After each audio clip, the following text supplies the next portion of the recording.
Ms Gillard, you were Deputy Prime Minister when Kevin Rudd supposedly lost his way. You plus two members of the Kitchen Cabinet, Swan and Tanner. You deposed Kevin Rudd, but not you and the other two, who must have been party to all the bad decisions. BATS, solar green loans, BER rorts, and now you laud Kevin Rudd as a great achiever and expect the people of Australia to vote your party back in for another 3 years. Do you feel like a hypocrite? And what will you be doing differently if you are elected? Well, thank you for the question, and I like it when people are up front. I think that's good. What I would say to you is this: I take my fair share of the responsibility of the good things and the bad things that happened under the Rudd government. I was vice captain of the team. I was deputy prime minister. I absolutely take my fair share, and some things didn't go according to plan. The insulation scheme became an absolute mess. No hiding from that. I'm not going to put any gloss on it. That's exactly what happened. Building the education revolution, there have been some problems for some schools. I wanted to get more commercial expertise into the system, and so I got a leading Australian businessman involved in building the education revolution, and I think that was the right decision. But I don't think we should lose sight of the fact that these decisions, building the education revolution, for example, is the single biggest part of the economic stimulus that we provided to support Australian jobs. And I tell you, I stand by that judgment. As you can understand, a lot of Queensland people are upset about what happened with our Prime Minister and that.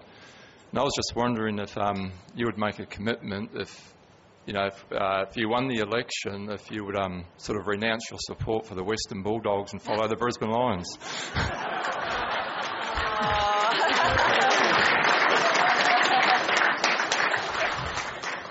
Talk about putting the PM on the spot. We're going to get that. No comment? Oh, okay.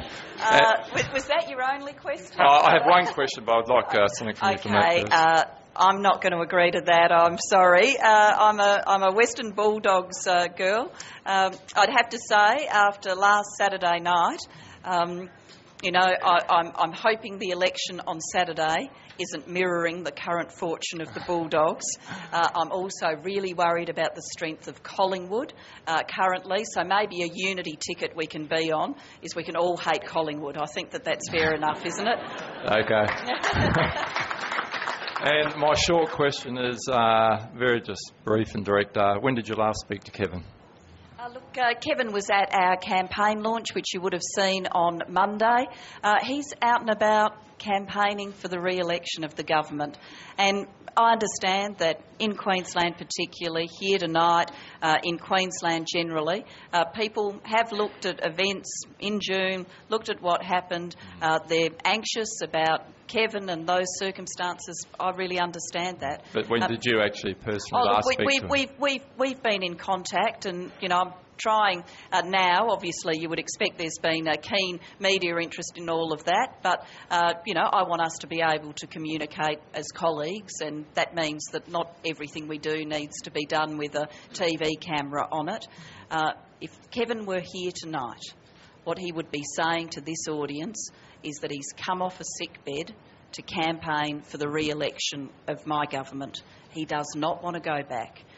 He fought some big battles to improve healthcare, to keep people in jobs, to get rid of work choices. If Kevin were here tonight, he'd be saying, think about those things when you vote, because it's only the Gillard government, with him as a senior member of the team, that will continue the journey to put more money into health, will keep the Fair Work system and make sure there's no risk of the return of work choices, and implement the economic plan that makes sure people still have jobs. The problem for you, if the budget isn't brought to surplus, we as a nation, obviously, we've needed in the times of the global financial crisis to have a debt and deficit. That happened for two reasons. Overwhelmingly, it happened because as the economy contracted, less tax money comes in, less revenue comes in, and then, of course, we did have economic stimulus to support jobs.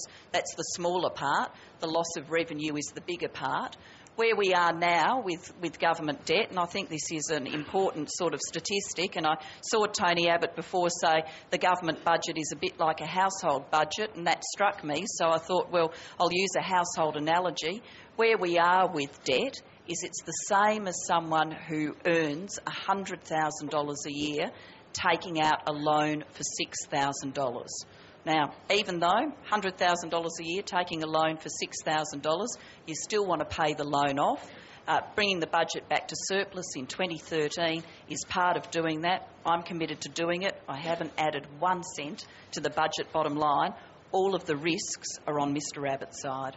Thank you. I think, Prime Minister, though, Peter was seeking some sort of guarantee. If you don't get the budget back into surplus in 3 years, what happens? Do you sack the Treasurer? Do you take personal responsibility?